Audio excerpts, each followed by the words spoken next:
যে বর্তমানে ভোট নিয়ে আমাদের অনেক হইচই চলছে।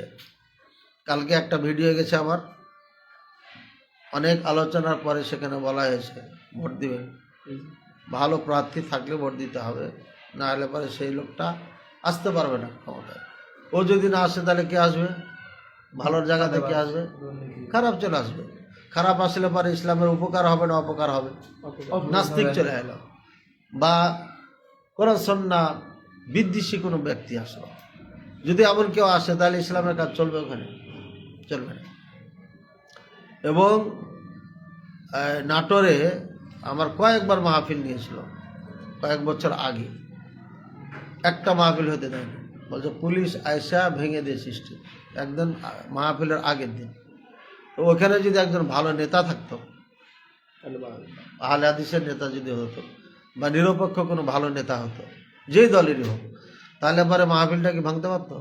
ভাঙতে পারতো। সুতরাং এলাকা ভিত্তিক ভালো নেতা যদি থাকে, যার দ্বারা ইসলাম মুসলমানদের উপকার হবে, দেশ ও জাতির কল্যাণ হবে, তাকে ভোট দেওয়ার ব্যাপারে আমাদের আমার একটা ভিডিও গেছে। আর এই ভিডিওটাকে নিয়ে কিছু যুবক তোলপাড় শুরু করেছে। এই যুবকদের মধ্যে খাস করে আছে, আমি যাদেরকে চিনি জানি, হ্যাঁ, কিছু আছে যুব সংঘের ছেলেরা, আর বেশিরভাগই হচ্ছে আমাদের দেশের যারা ভাইরাল বক্তা আছে, এক পরিবারতন্ত্র, যারা পরিবারতন্ত্রতে বিশ্বাসী, এদের কিছু অন্ধভক্ত আছে, এরা এটাকে নিয়ে খুব বাড়াবাড়ি করছে। আল্লাহ তাআলা তাদের হেদায়েত দান করুন। হ্যাঁ, আমরা সারা জীবন লেখাপড়া করে গবেষণা করে যখন ভোটের কথা বলে দিলাম, তখন আমরা খারাপ হয়ে গেলাম, মানে আমরা জাহেল হয়ে গেলাম, বুঝি না ইসলাম কিছু। ওই পণ্ডিতগুলো বেশি বেশি বুঝে, যারা একটা লাইন পড়তে পারবে না হাদিসের, তারাই নাকি এখন পণ্ডিত, আমাদেরকে ওয়াজ করে, নসিহত করে। এই পণ্ডিতদেরকে উদ্দেশ্য করে বলছি, এখানে রাসূলুল্লাহ সাল্লাল্লাহু আলাইহি সাল্লাম না সাহাবায়ে কেরাম শাম দেশে গেলেন, টয়লেট তৈরি করা আছে কোন দিকে? কিবলার দিকে। ওই টয়লেট ব্যবহার করেছে না করে নাই? পরে কি করেছেন? একটু নাস্তাগফিরুল্লাহ, আমরা আল্লাহর কাছে ক্ষমা চেয়েছি। এখন উপায় নেই, বাধ্য। এখন আমরা এই দেশের নাগরিক, আমাদের দেশের অধিকার আছে, সব কিছু নেওয়ার অধিকার আছে, তো নেতা নিযুক্ত করার অধিকার আমাদের নাই? নেতা নির্ণয় করার অধিকার, নিয়ম কয়টা? নেতা নিযুক্ত করার নিয়ম কি ইসলামে? সূরার মাধ্যমে হবে। আমাদের দেশ সূরা কি আছে? তাহলে সূরা তৈরি করতে হবে। সূরা তৈরি করতে হলে কি করতে হবে? আবর্জনা যেগুলো আছে, নাস্তিক, এগুলো হটাইতে হলে কি করতে হবে? যুদ্ধ করতে হবে রে খেপা। কি করতে হবে? কারণ ওরা তো ইসলামে দাওয়াত দিবে না, ইসলাম তো মানবে না ওরা। আবু জাহেল উতবা সাইবা মার্কা ইল্লা, আবু জাহেল উতবা সাইবা মার্কা যেখানে আছে, সেখানে ওয়াজ করে করে করে ইসলাম কায়েম হবে? তাহলে কি করতে হবে? যুদ্ধ করতে হবে। এখন এদেরকে যুদ্ধ করে সরানো যাবে? যুদ্ধ করবে কেউ? যারা বলছে পটার পটার করছে যে আমরা এই যে ভোট দিয়ে মুখলেস মাদানি এতদিনে গুমরা হয়ে গেল, এতদিন ঠিকই ছিল। আবার কিছু কিছু লিখেছে যে যতদিন আন্দোলনের সাথে ছিল ততদিনও ঠিক ছিল, জমিয়তে যাওয়ার পরে পল্টিবাজি হয়ে গেছে। জমিয়তে যাইলে এমন হয়ে যায়। এর মানে এই পণ্ডিতগুলো বোঝাইতে চায় জমিয়তে যারা আছে এদের ইমান ধর্ম কর্ম নাই, এরা যখন যেটা চায় তখন সেটা বলে দেয়। এই মূর্খদেরকে বোঝানোর জন্য বলছি যে লেখাপড়া করো, করার পরে কথা বলো। আর যদি এলেমের জোর থাকে তাহলে মুখলেস মাদানির সামনে এসে কথা বলো। আমার সাথে যারা লাইভে আছেন আপনাদেরকে ধন্যবাদ। আপনারা এই ভিডিওটা এই মূর্খদের কাছে পৌঁছাই দেবেন। যদি এলেমের জোর থাকে তাহলে কোমরে গামছা বেঁধে আমার সামনে এসে কথা বলছি। আর যদি এলেমের জোর না থাকে, তুমি যার ভক্ত, যার পূজা করো, ওই মুলবিকে আমার সামনে এসে বসাও। তোমার মুলবির যদি ঘুঘুরা উঠে না ছাড়ি, তখন বলবে এটা না, ধর্ম বুঝে না, কর্ম বুঝে না, হাদিস কোরআন বুঝে না। যখন দেখবি অপারুক এটা করতেই হবে, এর বাইরে যাওয়া যাচ্ছে না, তখন এটা কইরা আল্লাহর কাছে ক্ষমা চাইতে হবে। গণতন্ত্র হারাম, কুফরি মতবাদ, আমার বক্তব্য আছে, এগুলো অনেক আছে, সারা জীবন এলে বলেছি। এই কুফরি তন্ত্র বিশ্বাস করা যাবে না, মানা যাবে না, তাদের সঙ্গ দেওয়া যাবে না। কথা বুঝেছো না? বুঝে জি। কিন্তু আমরা ভোট দিতে বলছি। কেন ভোট দিতে বলছি? এতদিন কেন বলিনি? এখানে ছাত্ররা আন্দোলন করেছে, ছাত্ররা আন্দোলন করার পরে অনেক ছাত্র জীবন চলে গেছে, অনেক ছাত্র পঙ্গু হয়ে গেছে। এখন যদি এই ছাত্রদের পক্ষের লোক যদি ক্ষমতায় না আসে, তাহলে এই ছাত্রগুলোর অস্তিত্ব থাকবে না। জি। হাজার হাজার ছাত্র তাদেরকে গুম করে খুন করে শেষ করে দেবে, নাহলে আজীবন আয়না ঘরে ভরে রেখে দেবে। এই সন্তানগুলোকে বাঁচানোর জন্য আমাদেরকে এখন মুখ খুলতে হবে অবশ্যই। এবং বলতে হবে। দ্বিতীয় নম্বর কথা হচ্ছে, যদি এই ছাত্রগুলোর পক্ষের সরকার গঠন না হয়, তাহলে অন্য সরকার যদি গঠন হয়ে যায়, অন্য সরকার মানে কথার কথা চলে এলো আওয়ামী লীগ যদি ক্ষমতায় আসে, তাহলে পরে ছাত্রগুলার কিছু রাখবে।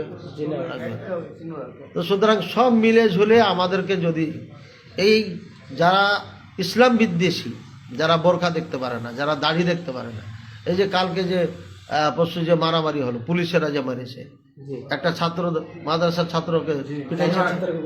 মাদ্রাসার এক ছাত্র কি ছিল, নিরহ মানুষ, ও হাতটাও নাড়াচ্ছে না, কিন্তু পশুর মতো 4-5 জন তাকে পিটানো শুরু করলো। আরেক জায়গাতে দেখলাম যে একজন আলেমকে, দাঁড়িয়ে আছে ইয়াং ছেলে, তাকে 4-5 জন মিলে পিটাচ্ছে এবং খুশি খুশি মারতেছে। হ্যাঁ, এবং আরেকজনের দাড়ি ছিঁড়ে ফেলে দিয়েছে। তাহলে এইসব যে পুলিশগুলো এখানে ঢুকে আছে, এদেরকে কে বিচারের আওতায় আনবে? এরা তো প্রশাসনের আইনের পোশাক পরে অন্যায় করতেছে, মানে ইসলাম বিদ্বেষী। এরা ইসলামকে ভালোবাসে না। ইসলামকে এরা যেহেতু ভালোবাসে না, এদেরকে শায়েস্তা করার জন্য ভালো নেতা দরকার আছে না? যদি আমরা ভালো নেতাকে ভোট না দিই, 4 কোটি আহলে হাদিস, তাহলে পরে অনেক ভালো নেতা ঝরে যাবে, যেতে পারবে না। ঝরে যাবে না? যাবে না, ঝরে যাবে। সুতরাং আমরা এখানে আজকে মুখ খুলতে বাধ্য এই জন্যই যে আমাদের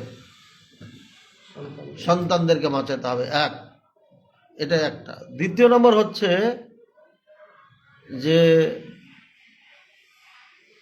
বিগত সরকার যেটা করেছে, যা করেছে ভালো মন্দ এটা আমরা সবাই জানি, কিন্তু এখানে হিন্দুদের এত প্রভাব ছিল, প্রত্যেকটি স্তরে যায় হিন্দু, ওসি থেকে নিয়ে এসআই থেকে নিয়ে সব হিন্দু। এবং আমার একটা বিরাট কাজ হিন্দু এসআইকে দিয়ে করাইতে হয়েছে, ঠিক আছে? ওকে যে ভাই ভাই বলতে হয়েছে আমাকে। যদি ওখানে হিন্দু এসআই না হইয়া মুসলমান এসআই হতো, তাহলে তো তাকে ভাই বলা আমার রাইট ছিল। ওটা আদম সন্তান হিসাবে সবাই ভাই ভাই। আমাদের হিন্দু মুসলিম এটা আমি দেখছি না, কারণ আমাদের একদম বাল্যকাল থেকে হিন্দু বন্ধু আছে, একসাথে গরু চড়াইছি, খেলাইছি। হিন্দু পরিবার ছিল একটা আমাদের পাশে বাড়ি, একদম পাশে। কাজে তারা এখনো আমাদের বন্ধুর মতন। কাজে আমাদের মাঝে হিন্দু মুসলিম নাগরিক হিসাবে আমাদের মাঝে কোনো কিছু দাদা বলার সমস্যা নেই। হ্যাঁ, দাদা বলো ভাই বলো সমস্যা নেই, কেন আদমের সন্তান সবাই এই হিসাবে ভাই। আর আমরা মুসলমানকে যেটা ভাই বলি, এটা হচ্ছে আমাদের ধর্মীয় সম্পর্ক, ধর্মের সম্পর্ক। এটা অনেক দৃঢ়, রক্তের থেকে ধর্মের সম্পর্ক বেশি। এই জন্য আমি একজন মুসলিমকে ভাই বললে প্রাণ খুলে ভাই বলি তাকে, কারণ আমার ধর্মীয় ভাই সে। পক্ষান্তরে ওরকম হিন্দুকে এভাবেও মন করে বলা যায় না। তো সুতরাং একজন মুসলমানকে যদি আমি নেতা বানাই, আমার কথা আমার নিজের ভাই, আমার নিজের ভাই দাঁড়াইছে, আমি যদি তাকে ভোট দিয়ে নেতা বানাইতে পারি, আমার উপকার আছে না নেই? তাহলে একজন ভালো মুসলমানকে যদি আমি নেতা বানাই, তাহলে উপকার আছে না নেই? তাহলে ভোট দিয়ে আমি একটাকে নেতা, ভালো নেতা চয়ন করলাম। আর আমি গণতন্ত্রকে বিশ্বাস করলাম, দুইটা পার্থক্য আছে না নেই? গণতন্ত্র বিশ্বাস করা এক জিনিস, ভোট দেওয়া এক জিনিস। তারপরও আমরা এটা আগে নিষেধ করেছি, আমরা নিজেরা যাইনি দিন। হ্যাঁ, কিন্তু আমার গ্রাম থেকে যখন একজন ভালো ছেলে দাঁড়াবে, অবশ্যই সেখানে আমাকে দিতে হবে। তাকে পাস করানোর ব্যাপারে আমার গ্রামের উপকার আছে, আমার উপকার আছে, কথার কথা। এভাবে আমার একজন মুসলিম ভাই যদি ভালো মানুষ হয়, তাকে নেতা নিযুক্ত করলে পারে আমার জন্য উপকার আছে, তাকে আমার সমর্থন দিয়ে নেতা বানাতে হবে। কারণ আমরা এই গণতন্ত্রের সিস্টেম যেটা আছে মিম্বারে ওয়াজ করে চেঞ্জ করতে পারবো না। পারবো? জি না। পারলে পারে 300 জন এমপি থেকে আমাদের হয়তো 100 জন কথা শুনবে, 200 জন তো শুনবে না। কাজে আমাদেরকে ভালো নেতা নিযুক্ত করতে হবে। যদি পাই তাহলে এদের মাধ্যমে ওদের কাছে দাওয়াত পৌঁছবে। যেমন নেতৃত্ব স্থানে আমাদের অনেক বন্ধু আছে যারা মাহফিলে ডাইরেক্ট ওস্তাদ বলে আমাদের। এই অল্প কিছু লেখাপড়া করেছে, আমাদের কাছে পড়েছে, আরবি ভাষা শিখছেন, দিন শিখছেন, আকীদা শিখছেন, এই জন্য আমাকে ওস্তাদ বলে। ঠিক আছে, সে এমপি প্রার্থী, পদপ্রার্থী। তো সেই এমপি পদপ্রার্থী, এখন কি আমি বলবো যে আপনি কাফের হয়ে গেছেন, উচিত থেকে খারাপ?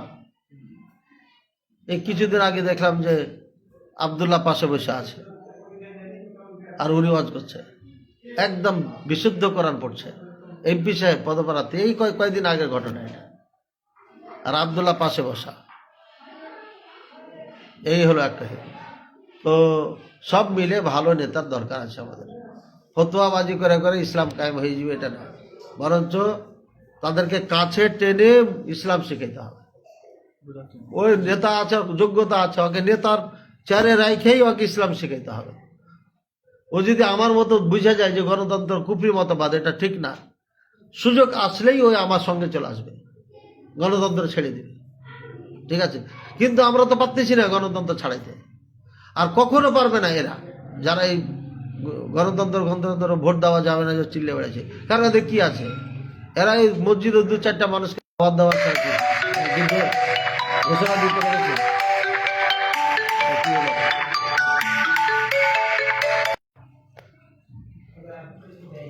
যুদ্ধের ঘোষণা দিয়েছে, তারা পারবে যুদ্ধ করে তাদেরকে ঠেকাতে? তো যুদ্ধ করতে পারবে না। আর ওই যুবকেরা মিছিল মিটিং করছে, ওদেরকে দিয়ে খেলাফত কায়েম করবে। তুমি মিছিলে যাও খেলাফত কায়েম করতে, তুমি মিছিলে যাবে না, তুমি ওদের বিপক্ষে দাঁড়াবে না, তুমি যুদ্ধ করতে পারবে না, তুমি আবার ভোটও দিবে না, তাহলে তোমার গলাবাজি করা দরকার কি? এই জন্য দেশের অবস্থা অনুযায়ী আমাদেরকে কোরআন সুন্নাহর সামনে রেখে চিন্তা ভাবনা করে আমাদের ফতোয়া দিতে হবে। এই নিয়ে আমরা চিন্তা ভাবনা করেছি, গবেষণা করেছি, বড় বড় ওলামায়ে কেরামদের মতামত দেখেছি। ইবনে বাজ রাহিমাহুল্লাহ, ইবনে উসাইমিন রাহিমাহুল্লাহ ডাইরেক্ট বলেছেন এমন অবস্থাতে ভালো ব্যক্তিকে ভোট দেওয়া যাবে। তো আমার এই ভিডিও নিয়ে যখন তোলপাড়, তখন আমি শেখ মতিউর রহমান মাদানির ভিডিও দেখলাম। আলহামদুলিল্লাহ, শেখ উত্তর দিয়েছেন। এক মহিলা প্রশ্ন করেছে সিলেট থেকে, তো বলছে হ্যাঁ ভালো প্রার্থী। উনি আগে গণতন্ত্র অপকারিতার ব্যাপারে বলেছেন, যেটা আমরা বলেছি, আমার কড়া বক্তব্য আছে। এই কিছুদিন আগেরই খুতবা, এটা বেশি দিন আগের না, যে গণতন্ত্র হারাম, কুফরির মতো, এর থেকে ভয়ঙ্কর ক্ষতিকর আর কোনো পন্থা নেই দুনিয়াতে গণতন্ত্র। সুতরাং এই ভয়ঙ্কর পন্থা আমরা বিশ্বাস করি না, মানি না। আমরা জানি এটা কুফরি মতবাদ, আমাদের আকীদা মানহাজ আমাদের ঠিক আছে আলহামদুলিল্লাহ। কিন্তু আমরা এই বছরে কেন ভোট দিতে বললাম? এই জন্য যে একটা ছোট অন্যায় করে বড় অন্যায়কে ডেকে, নাকি ছোট অন্যায়কে বাদ দিয়ে বড় অন্যায়কে ডেকে নেওয়া যাবে না। ছোট অন্যায় করে বড় অন্যায় থেকে বাঁচতে হবে। বড় অন্যায় থেকে বাঁচার জন্য আমাদের মুখ খুলতে হচ্ছে। যদি সঠিক ব্যক্তিকে আমরা ভোট না দিই, তাহলে পারে অবশ্যই আমরা বিপদের সম্মুখীন হব। আমাদের মাদ্রাসা বিপাকে পড়বে, আমাদের মাহফিল বিপাকে পড়বে।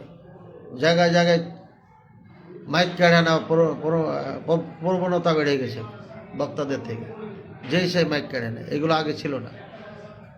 সুতরাং যদি ভালো মানুষ না হয়, তাহলে সব জায়গাতে আমরা ক্ষতিগ্রস্ত হব। এইসব ফতোয়া দেওয়া, তো গণতন্ত্র এক জিনিস, আর একটা ভালো মানুষকে আমার মত দেওয়া, রায় দেওয়া এক জিনিস। এবার কথা হলো যে যারা আমাদেরকে উল্টাপাল্টা কমেন্ট করেছেন, আপনারা কান খুলে শুনেন। সালমান এফ রহমানকে চিনেন আপনারা? গোলাম রাব্বি ভাই, ভালো করে শুনেন। হ্যাঁ, গোলাম রাব্বি ভাই এখানে থাকলে খুব ভালো হতো। হ্যাঁ, গোলাম রাব্বি পোস্ট করেছে, রকিবুল ইসলাম একজন নামে আমার ষড়যন্ত্রমূলক পোস্ট করেছে। আল্লাহ আপনাদের হেদায়েত দান করুন, দোয়া করি। ইসলাম বুঝেন, বুঝার পরে আলেমদের ব্যাপারে কথা বলেন, আন্দাজি কথা বলবেন। আলহামদুলিল্লাহ, আল্লাহ তাআলার অশেষ রহমতে আমরা লেখাপড়া করে কোরআন সুন্নাহকে সামনে রেখে বিজ্ঞ ওলামায়ে কেরামকে সাথে নিয়ে সামনে রেখে মাসালা ফতোয়া দিয়েছি, এবং এটা দিয়েছি 2026 সালে, এর আগে কখনো দিই নাই। কাজে যারা এই প্রোপাগান্ডা ছড়াচ্ছেন, আপনাদের এমন একদিন হবে না লুঙ্গি খুলে যাবে, পরে লুঙ্গি খুঁজে পাবেন না, বুঝছেন? আপনাদের তলার থেকে যদি বলতে চাই, উদাহরণস্বরূপ আমি একটু বুঝিয়ে দিই আপনাদেরকে। একজন আমাদের দিনী ভাই আছেন, যার নাম হচ্ছে সালাহউদ্দিন চেয়ারম্যান, রূপগঞ্জ নারায়ণগঞ্জ, শেখ আব্দুর রাজ্জাক বিন ইউসুফ সাহেবের জামিয়া সালাফিয়ার মাদ্রাসার পাশেই বাড়ি, ওনার একটু ডিস্টেন্সে আছে। তো সেই চেয়ারম্যান সাহেব আমাদের একজন প্রিয় দিনী ভাই, উনি আন্দোলন করেন, পুরোপুরি আন্দোলনের সাথে জড়িত। তো গণতন্ত্র কুফরি মতবাদ, চেয়ারম্যান সালাহউদ্দিন সাহেব তাহলে কাফের হয়ে গেছে, তাহলে উনি আন্দোলনে কেমনে থাকতে পারে? উনি আন্দোলনে আছেন কেন? এবং উনি একজন ভালো ডোনার, এবং শেখ আব্দুর রাজ্জাক বিন ইউসুফ সাহেবের একজন ভালো শক্তি, ডান হাত বলা যায়। জামিয়া সালাফিয়ার যত সমস্যা আছে উনি এটাকে টেকাল দেন এবং করেন। এরপরে আমাদের মোজাফফর ভাই যিনি আছেন, সব থেকে কড়া বক্তব্য দেন। ওনার প্রধান অতিথি, বিশেষ অতিথি কারা থাকে? স্টেজে এমপি সাহেবকে উনি দাওয়াত দেন না? দাওয়াত দেন। গণতন্ত্র পদ্ধতিতে ভোট করা, ইলেকশন করা যারা করে তারা কাফের, আবার তাদেরকে ভোট দেওয়া যাবে না, ভোট দিলে পরে কাফের হয়ে যাবে, মুরতাদ হয়ে গেল। তো ওদেরকে আবার স্টেজে আইনা বলা যায়, মেহমান বানানো যায়, প্রধান অতিথি বানানো যায়। এটা হলো? আপনারাই বিচার করেন। সালাহউদ্দিন চেয়ারম্যান সাহেব আন্দোলনের একজন ভালো সমর্থক এবং ভালো একজন ডোনার। শেখ আব্দুর রাজ্জাক বিন ইউসুফ হাফিজাহুল্লাহ, উনিও ওনার একজন ভালো দিনী ভাই বা ভালো একজন সহযোগী এবং ডোনার। এভাবে আরো নাম আছে। একদম সাহারা খাতুনের মনে হয় পেশকার বা ম্যানেজার বা কিছু ভালো একজন পোস্টে আছে, তিনি শেখ আব্দুর রাজ্জাক হাফিজাহুল্লাহ জামিয়া সালাফের একজন ভালো ডোনার। সাহারা খাতুন চিনছেন তো? আগে যে স্বরাষ্ট্রমন্ত্রী ছিলেন, ওনারই খুবই কাছের মানুষ, ম্যানেজার হোক আর অ্যাসিস্ট্যান্ট হোক আর যাই হোক, উনি একজন ভালো ডোনার। এইভাবে একটা না, অনেকগুলো আমি প্রমাণ করে দিতে পারবো যে আমরা যাদেরকে ভোট দিতে নিষেধ করছি, ওই সমস্ত ভাইগালাকে দিয়ে আমরা এই প্রতিষ্ঠানগুলো চালাই, এই দিনের কাজগুলো করি। তারা আমাদের বিপদে দাঁড়িয়ে আসে। আমার মাদ্রাসা একবার তালা দিয়ে দিব, বন্ধ করে দেবো, এরকম হুমকি হামকি দিচ্ছিল। ওই নেতারাই আমাদের পাশে দাঁড়িয়েছিল, নেতারাই বলেছিল যে না, এখানে দিনের কাজ হচ্ছে, এখানে কেউ হস্তক্ষেপ করবে না, এবং কড়া ভূমিকা পালন করেছিলেন নেতারা। তো ওই নেতাদেরকে আমাদের দরকার আছে। আপনারা ওই ভ্যান চালিয়ে খান তো, অথবা একটা কিছু ব্যবসা বাণিজ্য করেন, ভালো টাকা পয়সা আছে, বাপটা কামাই করে দিয়ে গেছে, যার কারণে আপনাদের নেতাদের দরকার হয় না।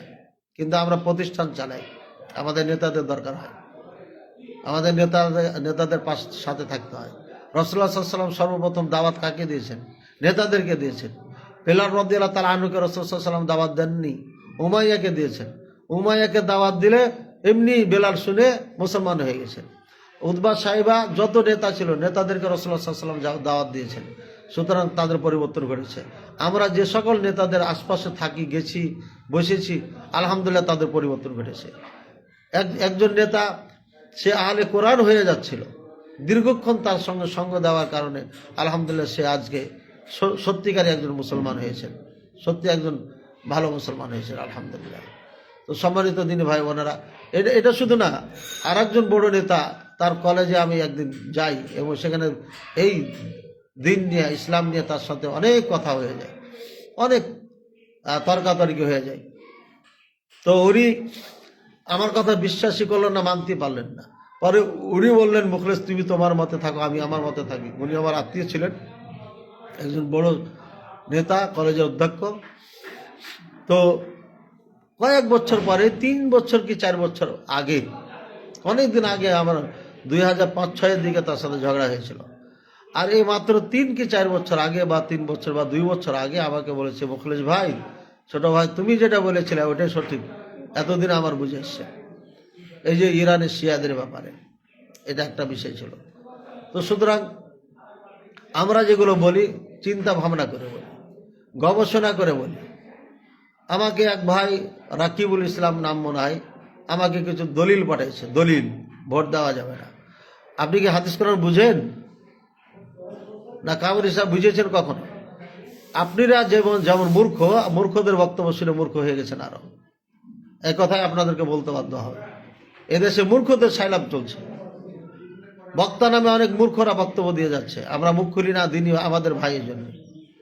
কিন্তু এখন আর বসে থাকার সময় নেই, মুখ খুলবো আমরা। লেখাপড়া করেছি মুখে টুনি দেওয়ার জন্য, সত্য কথা উন্মোচন করার জন্য বলেছি। এমন ক্লান্তি লগ্নে বাংলাদেশের ভোট দেওয়া যাবে না, যে বলবে সে নিঃসন্দেহে একজন মূর্খ, জাহিল।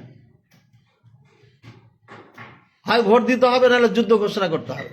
যুদ্ধ ঘোষণা করার যদি ক্ষমতা না থাকে, তাহলে পরে মুখে টুনি দিয়ে বসে থাকেন, ক্ষতি করবেন না। আপনার জন্য সমস্ত আহলে হাদিসের ক্ষতি করবেন না। কে বলেছে আপনাকে সব বক্তব্য দেওয়ার জন্য? চুপ থাকতে পারেন না? আপনার জন্য আমাদেরকে গোটা বাংলাদেশে দুশ্মন বানাইছেন, আমাদেরকে জঙ্গি ট্যাগ দিয়েছে, প্রশাসনের লোকজন আমাদেরকে বলছে 90% আহলে হাদিস জঙ্গি। আপনাদের জন্য এগুলো হয়েছে। এই জন্য যারা যুব সংঘ করেন, আমি আন্দোলনকে মনে প্রাণে ভালোবাসি। ডক্টর আসাদুল্লাহ গালেব স্যারকে আমি মনে প্রাণে ভালোবাসি। তাদের সন্তানদেরকে আমি অন্তরস্থল থেকে ভালোবাসি। এবং আরো যারা কেন্দ্রে আছেন, আমি এখানে পাশাপাশি বাসায় একসাথে বসবাস করি, মনে প্রাণে ভালোবাসি। এবং এই ভালোবাসার বহিঃপ্রকাশ আপনারা পেয়েছেন 16 সাল থেকে 25 সাল পর্যন্ত বলা যায়, বা 24 সাল পুরাটাই ধরেন, 25টা বাদ দেন। 16 সাল থেকে 25 সাল পর্যন্ত গীত গেয়েছি আন্দোলনে। যেভাবে আমি বক্তব্য দিয়েছি, আন্দোলনের জন্ম থেকে নিয়ে কেউ এভাবে বক্তব্য দেয়নি, এত জোরালো বক্তব্য আন্দোলন। আর আপনারা আমার পিছু পড়েছেন। ন্যাংটা করে ছেড়ে দেবো, তখন বুঝতে পারবেন। ধর্ম বুঝার পরে কথা বলেন, ধর্ম না বুঝা কথা বলেন না। লেখাপড়া করে চিন্তা ভাবনা করে কথা বলি আমরা। বহাস মোনাজারা আমি এমনি করি না, আপনাদের ওই ঢিলা মাথা নিয়ে আমি বহাস মোনাজারা করি না। লেখাপড়া করে বহাস মোনাজারা করি। এই জন্য সাবধান হয়ে যান। নেতা বড় আলেমেরা কেউ কিছু বলে, ডক্টর আসাদুল্লাহ গালেব স্যার আমাকে কিছু বলতে একটা ভালো কথা ছিল। আপনারা কথা বলার কেটা? কিসের অধিকারে কথা বলেন আলেমদের ব্যাপারে? বেয়াদবি করার জায়গা পান না? আল্লাহ তাআলা হেদায়েত দান করুন, দোয়া করুন।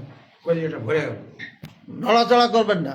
নড়াচড়া যদি করেন তাহলে ন্যাংটা করে ছেড়ে দেবো। তখন বলিয়েন না যে মুখলেস আমাদের বিপক্ষে বলতে লাগলো, খারাপ হয়ে গেল। একদম ন্যাংটা করে ছেড়ে দেবো। চামচাগিরি করবেন, নেতাদের বস্তা বস্তা টাকা ঘুষ দিবেন, আর বলবেন যে নেতাদেরকে ভোট দেওয়া যাবে না। যেই নেতাকে ভোট দিয়ে আমার মাদ্রাসার উপকার হবে, আমার উপকার হবে, ইসলামের উপকার হবে, দেশ ও জাতির কল্যাণ হবে, তাকে ভোট দিতে হবে। যতদিন পর্যন্ত আমরা জেহাদ করতে না পারছি, যতদিন পর্যন্ত আমরা বাতিলের বিপক্ষে সশস্ত্র যুদ্ধ করতে না পারছি, ততদিন আমাদের এই কাজ করতে হবে। এখন আপনাদের থেকে, আপনার আইডল থেকে, আইকন থেকে আপনি ফতোয়া নেন, যুদ্ধ করবেন কখনো নেই। আমরা তাদের সঙ্গে দেবো। যুদ্ধ করার ঘোষণা দেখ, বুকে সাহস থাকলে। যুদ্ধ করার ক্ষমতা না থাকলে যেন মুখের টেপ লাগিয়ে বসে থাকে। আল্লাহ তাআলা সবাইকে বুঝার তৌফিক দান করুন। আমি কয়েকটা লোককে উদ্দেশ্য করে কড়াভাবে বললাম, আমি সবাইকে বলিনি। আমি সবাইকে ভালোবাসি, আপনারা আমাদেরকে ভালোবাসেন আমি জানি। সুতরাং এই ভালোবাসা যেন ফাটল সৃষ্টি না হয়। ফাটল সৃষ্টি হলে পরে আমরা ফাটা জোর দিব না, কিন্তু একদম ওটাকে আরো খুলে দেবো এইভাবে। আল্লাহ তাআলা সবাইকে ভালো রাখুন, সুস্থ রাখুন, নিরাপদে রাখুন। অনেক ভাই কমেন্ট করেছেন, মাশাআল্লাহ ওস্তাদজি, জাযাকুমুল্লাহ খায়রান। রেজওয়ান বিন আলতাফ আলী, আল্লাহ তোমাকে ভালো রাখুন, তোমার মাদ্রাসাকে আল্লাহ কবুল করুন, আমিন। জাযাকাল্লাহ। অনেক সুন্দর আলোচনা, আইনুল ইসলাম, জাজাকুমুল্লাহ খায়রান। আচ্ছা, শেখ আমার গবেষণায় বাংলাদেশে প্রায় 15 কোটি আহলে হাদিস। আলহামদুলিল্লাহ, ধন্যবাদ আপনাকে। আমরা তো 4 কোটি বলতে সাহস পাচ্ছি না, 15 কোটি হলে তো আরো ভালো। শেখ আমার গবেষণায় বাংলাদেশে, আচ্ছা এটা গেল। শেখ আমার গবেষণায় বাংলাদেশে, আচ্ছা ডবল লিখেছেন ভাই, অনেক লিখেছেন। জাজাকুমুল্লাহ খায়রান, জাজাকাল্লাহ, অনেক সুন্দর আলোচনা, ধন্যবাদ ভাইজান আপনাকে। এরপরে শাইখ, আপনি তো একটা ভিডিওতে বললেন ভোট দেওয়া কুফরি, তাইলে এখন আবার কা বললেন? ভাই আপনি বক্তব্যটা শোনেননি। নাহিন আব্দুল্লাহ ওখানে বলেছি বিশ্বাসের সাথে, বিশ্বাস গণতন্ত্র কুফরি মতবাদ, এটাকে বিশ্বাস করা যাবে না। বিশ্বাস করলে কাফের হয়ে যাবে। যদি বলে যে এটাই সুন্দর পদ্ধতি এবং বর্তমানে ইসলাম মুসলমানদের জন্য সঠিক পদ্ধতি, তাহলেও সে কাফের হবে। আমরা তো বিশ্বাস করি না, এটা কুফরি মতবাদ। এই জন্য তো আমরা সারা জীবন এটাই বলে এসেছি। কিন্তু এবছর 26 সালে আমরা ভোট দিতে বললাম কেন? এটার কারণে। হ্যাঁ, মাশাআল্লাহ, অনেক সুন্দর আলোচনা, ধন্যবাদ আপনাকে।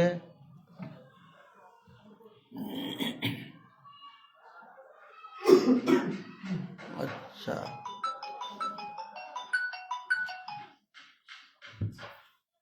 ইকবাল হোসেন মাদানী হাফিজাহুল্লাহ, জাজাকুমুল্লাহ খায়রান, রাইট বলেছেন, ধন্যবাদ আপনাকেও। এরপরে বলেছেন, চলে গেছে তো থাকেন, মাশাআল্লাহ, অনেক সুন্দর বলেছেন। রাইহান কবিল বলেছেন, ধন্যবাদ, জাজাকুমুল্লাহ খায়রান। ইকবাল হোসেন মাদানী হাফিজাহুল্লাহ, জাজাকুমুল্লাহ খায়রান। শাহিনুর রহমান, আপনার কোন ফতোয়া সঠিক? আমার দুটাই সঠিক। ওটা বিশ্বাস করলে কাফের, বিশ্বাস করে ভোট দেওয়া যাবে না। আর এটা বললাম ভোট দিবেন ভালো একজনকে দিতে বলেছি। হ্যাঁ, ভালো একজনকে দিতে বলেছি ভাই, দুটার মধ্যে পার্থক্য আছে, বুঝবেন, দেখবেন ওখানে শর্ত আছে। ওটা তো শর্ট ভিডিও গেছে, একটা বড় আলোচনা হয়েছে, তারপরে ওইটা বলা হয়েছে। তো সুতরাং আমাদের মানহাজ পরিষ্কার, আমাদের চিন্তা চেতনা একদম পরিষ্কার, ইনশাআল্লাহ। আল্লাহ রহমতে এগুলো কোনো ত্রুটি নেই। ভোট না দিয়ে যদি রাষ্ট্রদ্রোহী হই এবং রাষ্ট্রদ্রোহী যদি রাষ্ট্রের কাছে সহযোগিতা না নেওয়া যায়, তাহলে যারা আল্লাহর আইন ব্যতীত মানুষের ঘরে আইনে ক্ষমতায় যেতে চায়, তারাকে আল্লাহদ্রোহী বলেন, তাহলে আপনার ওই ফতোয়াটা শোভা পাবে। কি বলতে হলো? ভোট না দিয়ে যদি রাষ্ট্রদ্রোহী হয়, কে বলেছে আপনাকে? ভোট না দিয়ে, এটা সরকারের সংবিধানই আছে, ভোট দেওয়া বাধ্যতামূলক না। ঠিক আছে, ভোট দেওয়া বাধ্যতামূলক না, এটা সরকারের সংবিধানে আছে। আমরা ভোট দিতে বলেছি, কেন দিতে বলেছি? 26 সালে প্রেক্ষাপটের ওপরে বলেছি, এবং এটা ভালো করে ভাববেন ইনশাআল্লাহ। ঠিক আছে, আচ্ছা। মাশাআল্লাহ, শাইখ সিরাজুল ইসলাম সালাফি, যদি একদিন শুধু এই বিষয়ে একটা টাইম দিয়ে বক্তব্য দিতেন ভালো হতো ইনশাআল্লাহ, জাজাকুমুল্লাহ খায়রান। অনেকেই বিজ্ঞ আলেমদের বিস্তারিত ব্যাখ্যা শুনতে চায়। আবার আমাদের আহলে হাদিসদের মধ্যে অনেকে আছে অন্ধভক্ত। যে অন্ধভক্ত আছে, আর এটা হয়ে গেছে, আমরা মুখ খুলি নাই এই জন্যই মানুষ মনে করছে তারাই এদেশের সেরা আলেম। আমরা এখন মুখ খুলবো ইনশাআল্লাহ, আর বসে থাকা যাবে না। আমরা দেশ ও জাতির কল্যাণে কাজ করব। ইসলামের প্রথম ইসলাম, তারপরে দেশ ও জাতি, এটা আমাদেরও দায়িত্ব, আলেমদেরই দায়িত্ব। আল্লাহ তাআলা বুঝার তৌফিক দান করো।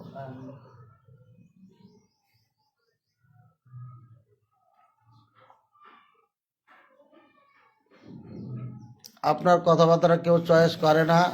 রফিকুল ইসলাম রফিক, যে আপনারটা চয়েস করে, আপনারটা দেন, ভালো করে দেন। আপনি আমারটা চয়েস না করলে আপনারটা দেন।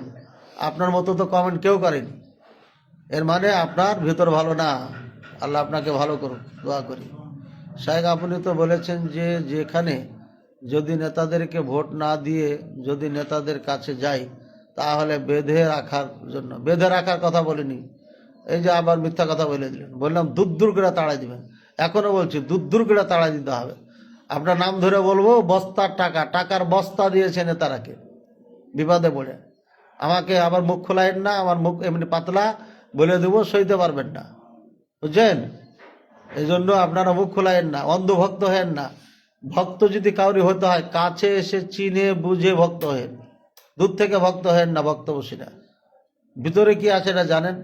আর যদি আপনাদের না জানার অভাব থাকে, আমার থেকে জেনে নিন, ইনশাল্লাহ সামনাসামনি জানবেন। এইসব অনলাইনে এভাবে উল্টাপাল্টা আপনারা কমেন্ট করবেন না।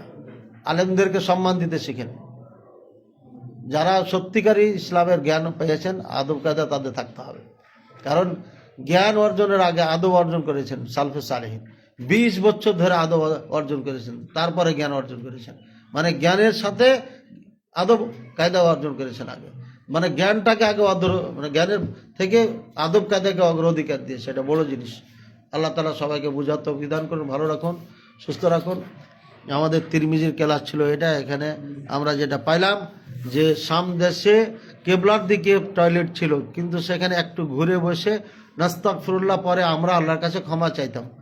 ওখানে কাজ সেরে নিতাম, পরে ক্ষমা চাইতাম। মানে এটা যে ত্রুটি হচ্ছে এটা তো বোঝা যাচ্ছে।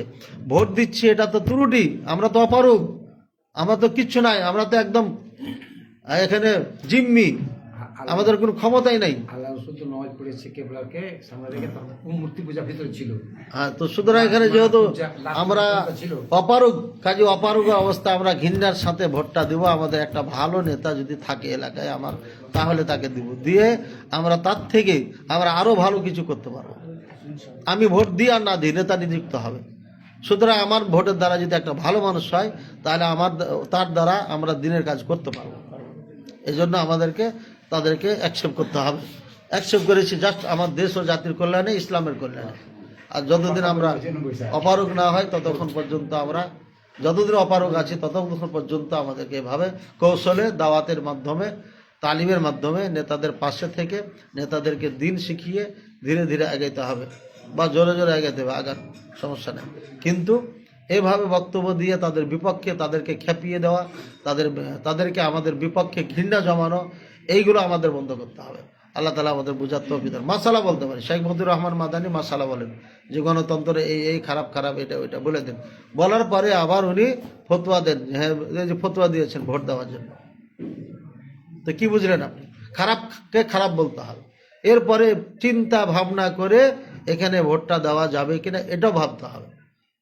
শেখ মতিউর রহমান মাদানী সে সৌদি আরব থেকে বুঝছে, আর আপনি বাংলাদেশে পথে পথে গুতা খায় বুঝেন না, যেখানে সেখানে আলেম ওলামাকে, দাড়ি টুপিকে আপনার লাঞ্ছিত করছেন, বুঝেন না আপনি? যেখানে সেখানে দাড়ি টুপি রাখে মারছে, রিক্সা ভ্যানওয়ালা তা দাড়ি টুপি দেখে মারে, দাড়ি টুপি না থাকলে মারে না। রিক্সা ভ্যানওয়ালারাকে যে মারে বেয়াদব মহিলারা, অনেক মহিলারা, বেয়াদব মহিলারা রিক্সা ভ্যানওয়ালাকে মারে, দেখবেন দাড়ি টুপি যাদের আছে তাদেরকে মারে, বুঝলেন? মানে দাড়ি টুপি এখানকার অ্যালার্জি হয়ে গেছে বাংলাদেশে। আর আপনারা ঘরে বসে ফতোয়া দিয়ে নেতাদের থেকে আরো আমাদেরকে ঘৃণা জমাচ্ছেন। আল্লাহ তাআলা সবাইকে হেদায়েত দান করুন, বুঝার তৌফিক দান করুন, ইহকাল পরকালে কামিয়াব সফল করুন, আমিন। আমাদের ভুল ত্রুটি হলে আল্লাহর কাছে আমরা সাহাবায়ে কেরাম যেভাবে ক্ষমা চেয়েছেন আমরা ক্ষমা চাচ্ছি। আল্লাহ তাআলা আমাদেরকে সবাইকে ভালো রাখুন, সুস্থ রাখুন, আমিন। আসসালামু আলাইকুম ওয়া রাহমাতুল্লাহি ওয়া বারাকাতুহু।